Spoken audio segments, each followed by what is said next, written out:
aku harus gugurin anak ini. Aku nggak mau lahirin anak ini. Astagfirullah, Ranti! Kamu mau ngapain sih? Lepasin, Bu! Biarin aku gugurin anak ini, Bu!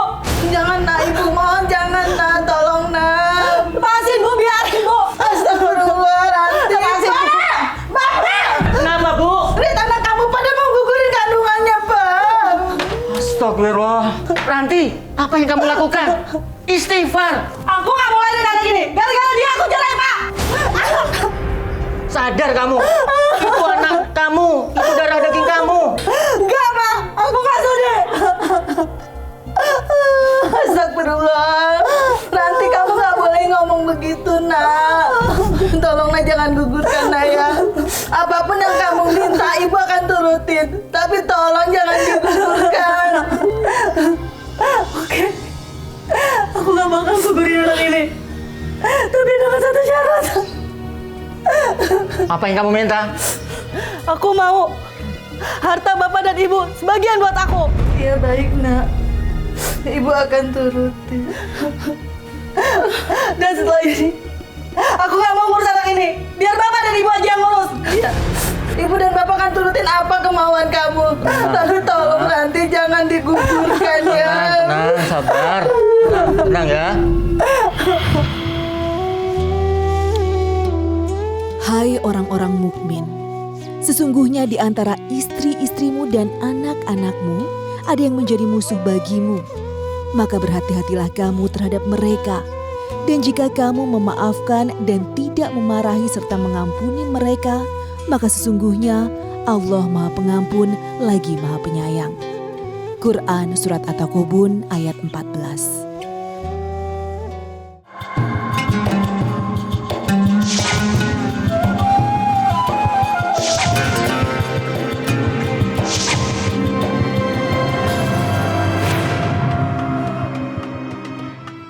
Assalamualaikum warahmatullahi wabarakatuh.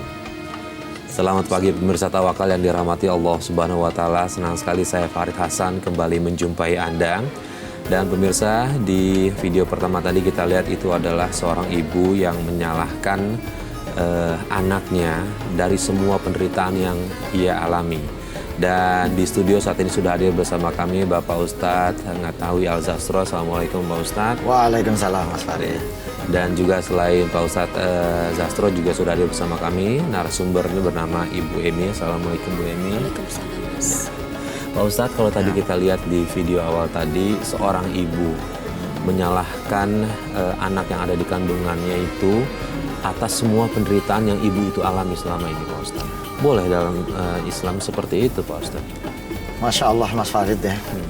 Jadi kita itu harus yakin bahwa seluruh kejadian garis hidup yang kita jalani itu adalah ketentuan dari Allah. Qadha khairihi wa syarihi minallah. Kehidupan kita yang baik, yang enak, yang nyaman, sampai yang sedih, yang menderita, yang pahit itu dari Allah. Jadi menganggap bahwa sesuatu itu, anak apalagi, menjadi sumber penderitaan, menjadi penyebab dari penderitaan, itu berarti sudah bisa musyrik. Karena dia berarti mengabaikan Allah. Dia nggak yakin bahwa apa yang menimpa dirinya itu adalah Allah. Padahal apapun di dunia ini, sampai binatang yang melata, sampai apapun yang terjadi, itu adalah atas kehendak Allah, atas garis takdir Allah.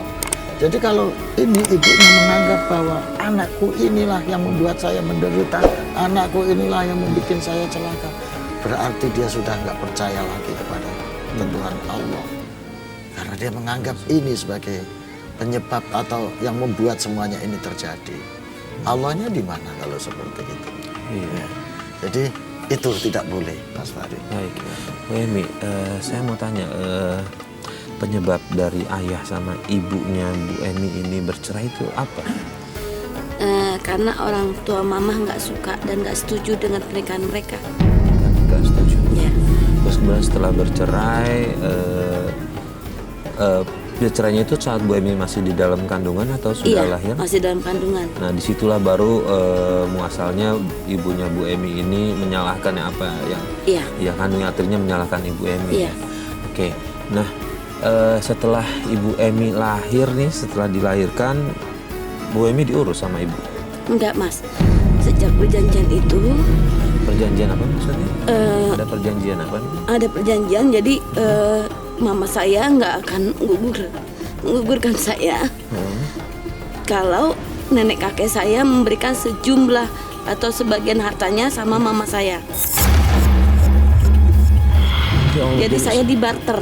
Oke sebentar, yang nyuruh menggugurkan itu siapa?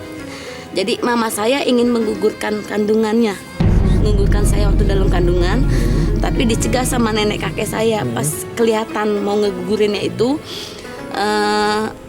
Tapi kata mama saya bilang kalau ini akan dipertahankan asal sebagian harta nenek kakek itu diatasnamakan mama. Ya Allah. Jadi dibarter.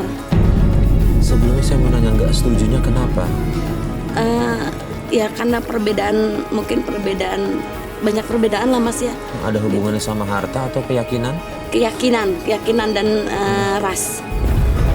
Oke, keyakinannya maksudnya beda agama atau tidak? Iya, Beda agama? iya. Oke, nah waktu menikah pindah berarti bapaknya Ibu? Enggak. Agamanya enggak? Enggak. Nah itu menikahnya Masing-masing. Menurut informasi sih di Jakarta. di Jakarta. Oke, ini Pak Ustadz menikah beda agama. Nah orang tua dari ibunya Ibu Emi ini sampai segitunya nggak setuju, sampai bahkan anak yang dikandungnya itu harus digugurkan ya Pak Ustadz. Nah ini gimana nih Pak Ustadz? Jadi Masya Allah Mas Farid, jadi bahwa soal nikah beda agama kan sudah ada ketentuannya sesuai dengan penafsiran masing-masing gitu ya. Tapi yang saya lihat di sini, ibunya Mbak Evi ini nampaknya lebih cinta harta daripada kemanusiaan yang sudah dia kandungnya sendiri. Sehingga ini kan intinya apa? Ya udah deh, gua nggak jadi gugurin kalau lu kasih harta ke saya. Kira-kira kan seperti itu. Artinya kan dia nggak gugurin anaknya ini bukan karena dia cinta anaknya, tapi karena dia lebih cinta hartanya. Karena dia lebih rela mengorbankan anaknya ini kalau nggak sampai dapat harta. Ini suatu hal yang menurut saya luar biasa nih. Seorang ibu, padahal ibu ini biasanya adalah orang yang paling dekat, orang yang paling bisa melindungi putra-putrinya. Bahkan beberapa contoh kasus yang terjadi biasanya ada hubungan yang di luar nikah, ada hubungan yang nggak dikehendaki, yang justru berkeinginan untuk menggugurkan itu yang laki-laki atau pihak lain, dan ibu biasanya menjadi pelindung bahwa ini jangan digugurkan, ini jangan gugurkan. Ya, tetap dipertahankan.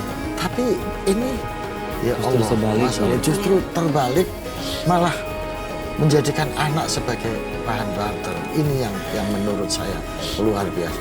Padahal Nabi itu pernah bercerita bahwa beliau pernah diajak malaikat jalan-jalan. Pada suatu jalan itu, suatu titik beliau melihat ada perempuan yang maaf payudaranya digigit ular sampai habis, sampai berdarah-darah, sampai tersiksa dia. Nabi tanya pada malaikat, siapa itu wahai malaikat? Itu adalah perempuan-perempuan yang tidak mau menyusui anaknya. Bisa dibayangkan Mas Farid, perempuan yang tidak mau menyusui anaknya saja Allah mengancam dengan hukuman seperti itu. Betapa Islam memuliakan anak, betapa Islam melindungi anak. Tapi ini jangankan menyusui, Lahir ke anak bumi aja lahir aja tidak nggak dikendaki dan naudzubillah, Masya Allah. Itu. Jadi sejak perjanjian itu Mas, saya diurus sama nenek kakek dari lahir. Semua akte, semua atas nama saya, semua diatasnamakan atas nama nenek kakek saya karena mama saya nggak mau. Dan konon katanya mamanya ibu ini nggak mau dipanggil ibu ya? Iya. Jadi dari Panggilnya? kecil yang saya tahu mama kandung saya itu adalah teteh. Saya nyebut dia teteh atau kakak. Dan itu udah bagian dari perjanjian dengan kakek neneknya Iya, itu? betul. Oh, ini Pak Ustadz gimana nih menurut Pak Ustadz nih? Ibu udah nggak mau dianggap sebagai ibu nih Pak Ustadz? Iya. Padahal dalam Islam itu mestinya al-jannatu tahta aqdamil ummahat. Surga itu di bawah telapak kaki ibu. Tetapi dengan kasus ini, maaf Farid, kita harus menyebut istilah orang tua durhaka, dan itu ada. Istilah orang tua durhaka itu ada di dalam Islam itu, gitu loh. Jadi orang tua yang durhaka itu, ya, dia adalah orang yang tidak menjalankan kewajiban-kewajibannya sebagai orang tua sesuai dengan yang ditentukan oleh syariat Islam, gitu. Jadi orang seperti ini, ya, orang seperti ini kalau dalam salah satu riwayat itu bisa diperlakukan berbalik pada dia. Nah, ini ada cerita lagi nih Mas Farid. Suatu saat Sayyidina Umar, ya, Umar bin Khattab, ada datang menghadap dia yang protes, "Ya Umar, Amirul Mukminin, anak saya durhaka," kata orang ini, "karena dia tidak menuruti saya, dia sudah melecehkan saya, dia adalah anak durhaka." Nah, Umar memanggil anaknya, benar nggak? Supaya dua belah pihak ini nggak hanya informasi sepihak, gitu loh. Nah, terus begitu anaknya didatengin, "Apakah betul kamu durhaka kepada orang tua, menyakiti orang tua dan membangkang?" Anak ini bilang, "Sebelum saya menjawab, saya ingin tahu apa sebetulnya kewajiban orang tua dan hak anak dari orang tua." "Kamu tahu kewajibannya?" kata Umar. "Nggak tahu." "Apa?" Disebutkan Umar, salah satu adalah memberikan ibu yang baik, memberikan nama yang baik, memberikan pendidikan dan perlindungan yang baik. Terus anak ini bilang, "Ketiga-tiganya itu nggak diberikan kepada saya, wahai Umar." Nah, Umar baru ngomong bahwa kamu berbuat kejahatan dan keburukan lebih dulu. Anak kamu ini berbuat demikian hanya dampak dari perbuatan kamu yang seperti itu. Nah, dari peristiwa ini para ulama mengambil iktibar bahwa sesungguhnya orang tua durhaka itu adalah orang tua yang menyia-nyiakan anak, tidak melaksanakan tugas dan tanggung jawab dia sebagai orang tua secara baik. Apalagi anak itu biasa kita sebutkan titipan Allah ya Pak Ustaz. Betul, artinya kan dia nggak bisa jalanin amanah. Iya. Karena anak ini titipan dan amanah Allah. Dan gimana sih? Nah, Ibu, selama sehari-hari berarti sampai belum tahu kalau itu memang ibu aslinya ibu, tetap manggilnya teteh berarti di Iya, situ tetap ya. manggil teteh. Nah, gitu sehari-hari perlakuan mama pada saat itu teteh berlakuan apa ke ibu? Dia nggak peduli sama saya, peduli. sama sekali nggak peduli. Nggak peduli. Tahunya kapan kalau itu ternyata memang ibunya? Saya tahu ibu? mama kandung saya itu pas saya mau menikah. Pas mau menikah. Mau Siapa menikah yang baru beritahu? terkuak. Itu mama sendiri yang ngomong. Oke, sementara di situ juga baru ketahuan kalau ternyata yang biasa ibu panggil ayah dan ibu itu ternyata kakek dan nenek. Di Iya. situ juga. Iya. Nah, setelah itu ibu nggak ada kepikiran nggak misalnya untuk mencari di mana ayah? Iya, saya berusaha Karena untuk kan mencari. menikah, Saya udah mencari, udah berusaha mencari informasi dan saya udah ketemu. Udah ketemu. Udah. Terus setelah ketemu reaksi ayah seperti apa? Papa baik banget sama aku, ngobrol sama aku friendly banget, welcome banget, keluarganya juga. Cuman keluarga besar dari papa, oma opa tuh nggak suka sama mama karena kelakuannya katanya.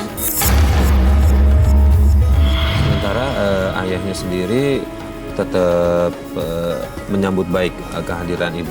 Baik banget, cuman sekarang papa udah nggak ada. Apa udah nggak ada? Nah, setelah ibu tahu kalau tetehnya itu adalah ibunya, Iya. Ibu Emi, Iya. apa yang Ibu Emi rasakan saat itu? Saat itu ya sempet goncang ya Mas ya. Saya pengen rasanya dipeluk sama yang namanya ibu kandung, pengen diaku, Terus pengen diaku. dia ngomong apa?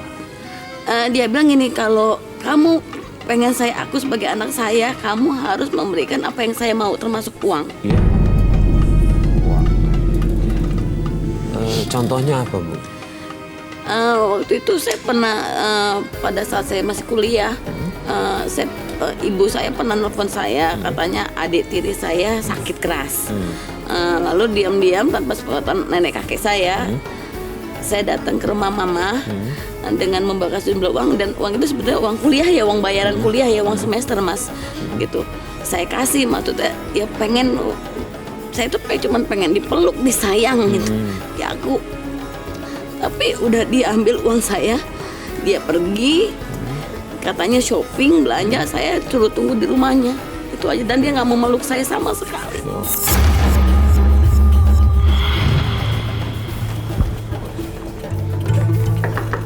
Assalamualaikum. Assalamualaikum, Bu. Waalaikumsalam. Emi? Bu, aku kangen, Bu. Enggak. Tetap enggak. Mana uangnya? Iya, Bu. Nah gitu dong. Aku boleh kan peluk Ibu? Enggak. Tetap enggak. Tapi, Bu. Enggak. Udah pergi sana. Ini orientasi udah pasti harta nih Pak Ustadz. Jadi ini Masya Allah Mas Farid ya, ini ibaratnya sudah tertutup hatinya, tertutup matanya dan terkunci hatinya. Masya Allah, ini harus banyak didoakan Ibu ya. Ibu yang sabar. Saya bisa membayangkan bagaimana seorang anak yang diterlantarkan sekian tahun, jauh dari kasih sayang, hanya ingin merasakan pelukan seorang ibu, kemudian disia-siakan begitu saja. Ini kebalikan dari peristiwa maling kundang maksudnya. Kalau maling kundang ini anak yang menyia-nyiakan orang tua, tidak mengakui orang tuanya pengen dipeluk, pengen diakui, tapi anaknya mengingkari gitu. Dan itu jelas dosanya sangat besar karena ini orang tua. Nah, ini justru orang tua yang menyia-nyiakan anak ya, sehingga mengabaikan anak sekedar ingin dipeluk, anak sekedar ingin dekatkan secara emosional, dia nggak bisa. Masya Allah. Jadi kalau betul tadi, kalau ada istilah anak durhaka karena dia tidak berbakti pada orang tua, ini dalilnya jelas. Kalau anak durhaka pada orang tua itu banyak dalilnya di Quran, di hadis, di maqadir rabbuka alla ta'budu illa iyyahu wa bil walidaini ihsana. Itu banyak. Jadi tapi ini orang tua bersikap zalim, bersikap tidak baik terhadap anak. Di Quran itu hanya mengatakan ketika orang tua bersikap tidak baik, maka tetaplah dia pergauli dengan baik. Ini ujian bagi seorang anak. Bagaimanapun itu ibunya dari Bu Emi, maka biar tersakiti kayak apapun, tetap doakan dan tetap hormat, tetap berbuat baik kepada ibu ya. Biar nanti Allah sendiri yang akan menghisab apa yang sudah dilakukan oleh ibu. Ya. Karena Islam mengajarkan kepada orang tua, ya, seandainya orang tua menyuruh kita ini berbuat jahat, kita tidak boleh mengikuti, tapi tetap pergauli dia dengan baik, tetap hormati dia dengan baik sebagai orang tua. Inilah ujian anak terhadap orang tua. Bu Emi tadi menyebut katanya ada adik tiri, artinya ibunya Ibu Emi sudah menikah lagi? Iya, udah menikah lagi. Ada perubahan sikap nggak setelah Enggak, sudah menikah? tetap aja. Tetap aja Tetap materialistis? Nggak peduli. Pokoknya nggak peduli sama sekali sama saya, keadaan saya nggak peduli. Itu aja, saya cuma pengen dianggap anak aja Mas, pengen dipeluk itu aja Mas. Padahal sesimpel itu Pak Ustadz, ya cuma pengen diakui sebagai anak, nggak ada nuntut lain-lain. Bahkan pada saat itu Mas, pada saat saya waktu mau ngasih uang kuliah saya buat mama saya yang bilang adik tiri saya sakit, itu saya disuruh tunggu kan di rumahnya, gitu kan. Mama saya pergi gitu kan, katanya mau belanja atau gimana gak ngerti. Di situ ada ayah tiri saya gitu, saya disuruh tunggu gitu. Ya ada. Saya sempat mau diperkosa.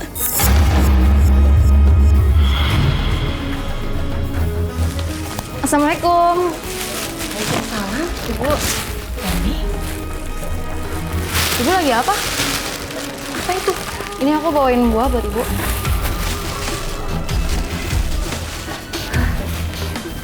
Udah, kamu tunggu di sini aja sebentar. Ibu lagi banyak urusan. Oke, Bu.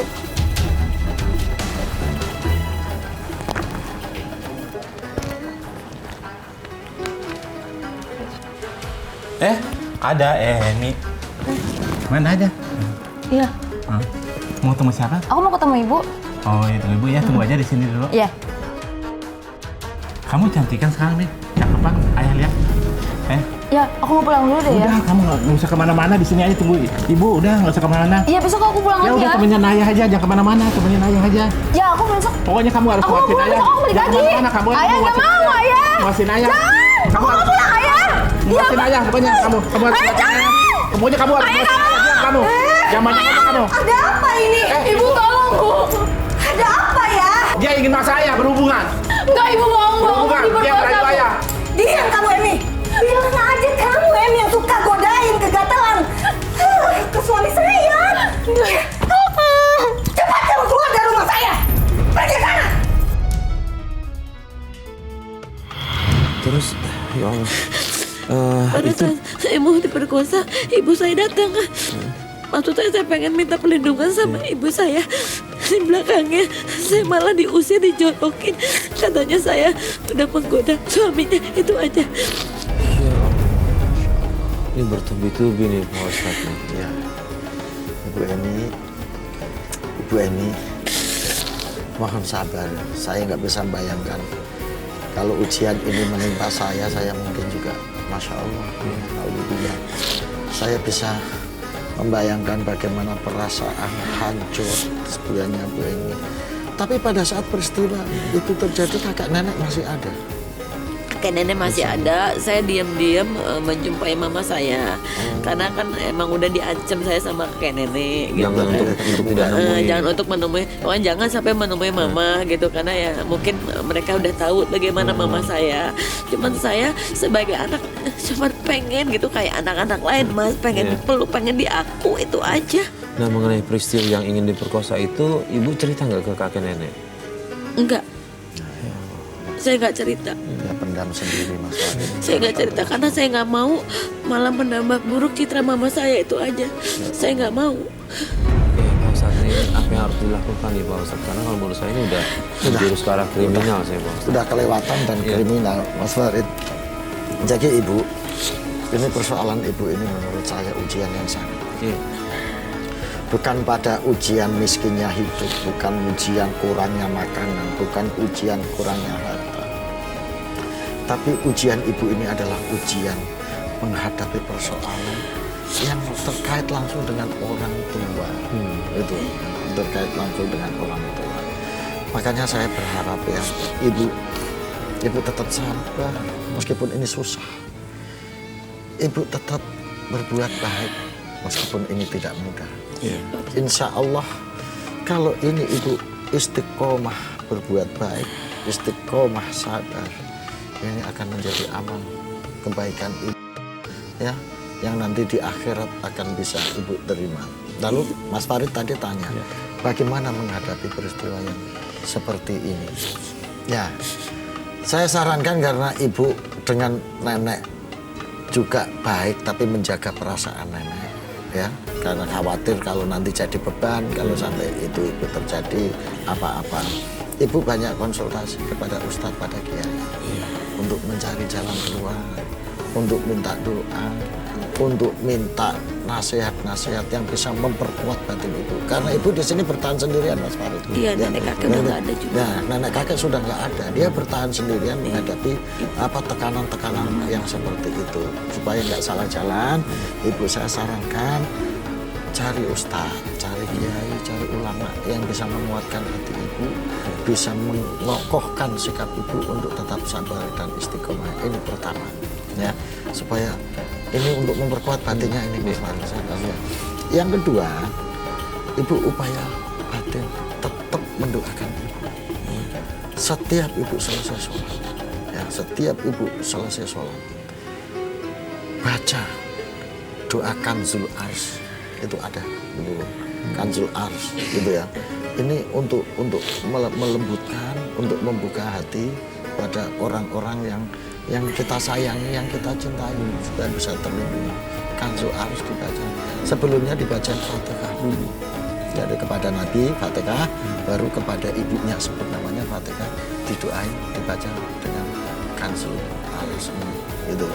Nah, itu diupayakan Bu. Mudah-mudahan dengan cara ini batin Ibu ya, batin ibunya Ibu, hati ibunya Ibu menjadi terbuka dan menjadi ini gitu Ibu ya. Yang sabar ya Ibu ya, Insya Allah. Ibu ini sudah menikah? Status saya sekarang udah single. Single? Artinya sebelumnya sudah menikah? Iya. Bercerai? Iya, bercerai. Boleh tahu kenapa? Ya, saya ngelihat sendiri mantan suami saya dengan wanita lain di kamar saya. Di kamar ini. Ya, itu yang mungkin nambah saya apa ya, sakit hati saya. Oke, Pak Ustadz. Udah tidak mau diakui sama ibunya, dikhianati sama suaminya. Cobaan yang bertubi-tubi Iya, ini, Mas Farid. Ibu punya anak? Enggak. Enggak punya anak. Terus ibu tapi benar-benar yakin melihat langsung ya, Iya, kalau saya suami lihat ibu langsung. melakukan, Iya. mohon maaf, berselingkuh. Iya. Artinya kalau perselingkuhan kan memang harus dilihat langsung. Iya. Pak Ustadz. Saya ngeliat sendiri di Melihat kamar tidur sendiri. saya sendiri. Terus ibu, apa yang ibu lakukan begitu melihat itu? Ya kebetulan kan masalah sebelumnya udah ada saya sama mama, jadi ya kayaknya nambah sakit, nambah. Ya saya pilih untuk sendiri aja. Jadi sekarang ibu saya hidup sebatang karang sebatang ya? kara, iya. Menghidupi untuk sehari-hari ibu dengan apa? Ya saya ada sedikit usaha. Punya Saya- usaha. saya- Tapi artinya ibu tetap sendiri. Iya. Cuman gini Mas, saya berdoa berharap sebelum ajal menjemput saya. Ibu harus tetap positif. Ibu Saya tetap mau harus- ketemu sama mama saya. Cuman pengen dipeluk itu aja. itu aja keinginan Kalau ibu. pengen dipanggil anak itu aja sebelum ajal saya jemput. Kenapa ibu yakin dari tadi ngomong soal aja, memang kenapa? Beberapa bulan yang lalu saya divonis kanker, Mas. Ya kanker otak gejala dini, gejala awal.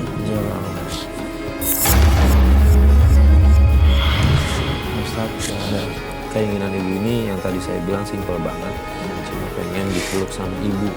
Masya Allah. Cuma saat ini Ibu Emi menderita kanker di bagian otaknya, dan itu adalah permohonan yang memang ya setidaknya cuma mau ketemu ibu. Ya, di forum ini barangkali Mas Faris ya, kalau misalnya Ibu Emi ini menyaksikan, kita semuanya berharap agar Ibu mampu membukakan hati, membukakan diri untuk menerima anak Ibu yang sudah sekian tahun, sekian lama mengharapkan kasih sayang, mengharapkan belayan Ibu. Dan anak Ibu sekarang sedang dalam kondisi kena kanker, penyintas kanker. Udah, ini merupakan harapan yang sederhana sebetulnya Mas Farid ya, harapan yang sederhana. Atau mungkin saya nggak tahu gimana caranya. Emang ibu masih bisa kontak, punya nomor telepon? Udah lama lost kontak ya Mas. Udah lama? Udah lama Pak Ustadz lost kontak. Karena setiap kali saya telepon selalu nggak aktif terus Nggak gitu. aktif terus. Iya. Oke, gini ibu. Waktu wawancara sebelumnya ibu kan pernah ngasih alamatnya ke kita. Iya. Kita udah coba datang ke rumahnya. Iya. Mohon maaf kita nggak izin dulu sama ibu karena kita coba mau cari tahu benar atau tidaknya. Tapi ternyata benar, dia mengakui kalau dia memang ibunya Bu Emi, dan di situ alhamdulillah dia ngasih nomor teleponnya ke kita. Bu Emi, kita kasih kesempatan buat Bu Emi bicara langsung sama ibu. Bersedia? Karena memang keinginan Bu Emi untuk coba ngomong ya. Kita coba mediasi, ada Pak Ustadz, ada Betul. saya. Ya, Mudah-mudahan ibunya Ibu Emi ini mau terima ibu. Ya. Setidaknya untuk memeluk aja. Dan ini mudah-mudahan Iya. bisa menjadi happy ending, husnul khotimah semuanya. Iya. Ya, sehingga dosa-dosa, kesalahan-kesalahan yang lalu Sudah gugur. bisa terlupakan semuanya dengan kumpulnya, bersatunya ibu dan anak yang sudah sekian lama terpisah. Baik Ibu, alhamdulillah ini di ujung telepon sudah ada ibunya ibu namanya ya. Oke, kita langsung aja hubungi ya. Assalamualaikum Ibu. Waalaikumsalam. Ya. Pak, dari mana ya? Dari Antv Bu, tadi teman-teman kita sudah hubungi Ibu. Mohon maaf sebelumnya ganggu waktunya Ibu. Kita di sini niat baik, mau coba menyatukan kembali keluarga Ibu. Ibu punya anak bernama Ibu, betul? Assalamualaikum Mama. Assalamualaikum Mama. Jangan bikin malu-malu ya. Malu-maluin saya ya. Ini dengan siapa nih? Mama ini Mama di mana? Saya nggak punya anak yang namanya. Saya Ya Allah Mama. Ini Sebentar kita Istighfar. ngomong sebentar Ibu, baru kita ngomong. Ibu, di sini saya bersama Pak Ustadz Jasol nih Bu. Ya. Mungkin Pak Ustadz ada yang boleh Ya. mau disampaikan. Assalamualaikum Ibu. Waalaikumsalam, Pak. Ibu. Ada apaan ya? Ya, saya Ustadz Sastro ini Bu. Mohon maaf, ini saya lagi bersama Ibu di sini. Ibu ini pengakuannya adalah anak dari Ibu. Beliau ini sangat dipeluk oleh Ibu karena kebetulan dia sedang kena ini kanker Ibu. Dia mohon banget supaya bisa ketemu Ibu, bisa berpelukan dengan Ibu. Kami berharap supaya ini bisa membawa kebaikan bagi Ibu dan Bu. Siapapun Bu ini beliau ingin ketemu Ibu, mohon dibukakan pintu kasih untuk saling berpelukan. Bagaimana Ibu? Ya. Aduh Pak, maaf ya. Iya. Saya nggak mau lagi ada urusan dengan yang namanya ya. Saya nggak ada urusan lagi sama dia dan Iya. saya nggak mau diganggu lagi sama dia. Iya. Bapak ngertiin ya. Iya. Iya. Jadi begini Ibu, karena ini adalah untuk kebaikan bersama. Ini adalah untuk kemaslahatan. Siapa tahu ini menjadi jalan baik ke depan bagi siapa saja, terutama Ibu dan gitu Bu. Kami mohon. Pak, maaf ya Pak ya. Ya. Saya minta jangan ikut campur urusan keluarga saya. Oke, Mau tahu lagi tentang dia. ya sebelumnya kami mohon maaf mungkin mengganggu waktunya Ibu. Tapi yang perlu Ibu pahami, niat kami baik. Kami sudah mengingatkan Ibu. Tapi kalau misalnya Ibu tetap nggak mau terima, itu haknya ada di Ibu. Cuma sih kami berharap sesama Muslim, Ya. kan nggak ada salahnya Bu kita untuk memperat kembali tali silaturahim, apalagi ini anak Ibu. Jadi begini Ibu, bahwa bagaimanapun yang namanya darah daging diingkari 1000 kali pun itu tidak bisa. Dan ini tanggung jawab dunia akhirat, tanggung jawab di hadapan sesama manusia dan di hadapan Allah. Kita bukan berarti menyampuri urusan keluarga Ibu, tetapi kita ingin membuat kebaikan, memberikan peringatan dalam rangka watawasaw bil haq watawasaw bis sabr, mengingatkan kebaikan, mengingatkan tentang hak gitu. Kira-kira itu misi kami Bu. Jadi bukan menyampuri urusan keluarga. Apalagi di hadapan kita ini ada Ibu yang sudah sejak kecil nggak punya kasih sayang, sudah kecil dia merindukan belayan seorang ibu, dan ibunya itu adalah Ibu Ranti. Maka kita pengen mengetuk hati Ibu Ranti, ingin mengetuk pintu kesadaran Ibu Ranti untuk membawa kebaikan bersama, sehingga ini bisa menjadi jalan kebaikan dunia akhirat bagi kita semua. Itu aja Bu, maksud kita, jadi bukan menyampuri urusan Ibu. Bagaimana Bu? Ya Pak, makasih ya Pak ya. Iya. Ya Pak, saya masih banyak urusan ya Pak ya.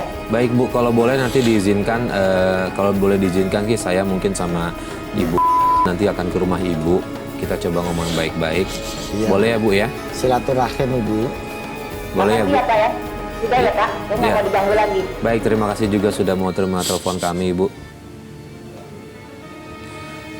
Seperti udah putus. Oke, Bu Emi. Saya tahu ini berat banget Ibu Bu Emi tetap nggak mau terima. Cuma tadi di ujung telepon sih setelah mendengar omongan saya sama Pak Ustadz, mungkin insya Allah sih kayaknya ada bisa terbuka. Nanti kita coba mediasiin Bu, kita coba bantu. Kita upayakan bantu. Ya, gitu. karena tapi secara batinnya Ibu upayain untuk baca itu ya Bu ya, yang tadi saya sebut. Kalau doakan Zul'ara susah, karena itu memang agak panjang Mas Faris ya. Inna anzalnahu itu apa? Inna anzalnahu fi lailatul qadr ma adraka ma lailatul qadr. Lailatul qadr khairun min alfi syahr. Itu dibaca seperti itu untuk membuka, melembutkan hatinya. Ya Ibu ya. Satu Ibu berdoa bangun tengah malam, sholat, didoakan ibunya, mudah-mudahan pintu hatinya terbuka. Baca Inna anzalnahu supaya hatinya terbuka. Ya Ibu ya. Nanti ada doa-doa lain yang bisa kita tulis untuk Ibu. ya boleh nanti tinggal kita minta izin Ibu. Saya mengucapkan terima kasih Ibu sudah hadir di Tawakal, sudah berbagi cerita ke kita semua permasalahan Ibu, dan mudah-mudahan kendala ini yang tadi kita temui mudah-mudahan bisa kita lewati. Saya sih juga berharap Ibu bisa ya setidaknya ada komunikasi baiklah dengan ibunya Ibu ya. Mudah-mudahan Pak Ustadz. Saya yakin pada saatnya akan balik dan terbuka pintu hatinya. Ya, saya juga yakin itu Pak Ustadz. Pak Ustadz, terima kasih banyak atas semua Sama-sama nasihatnya. Mas Farid.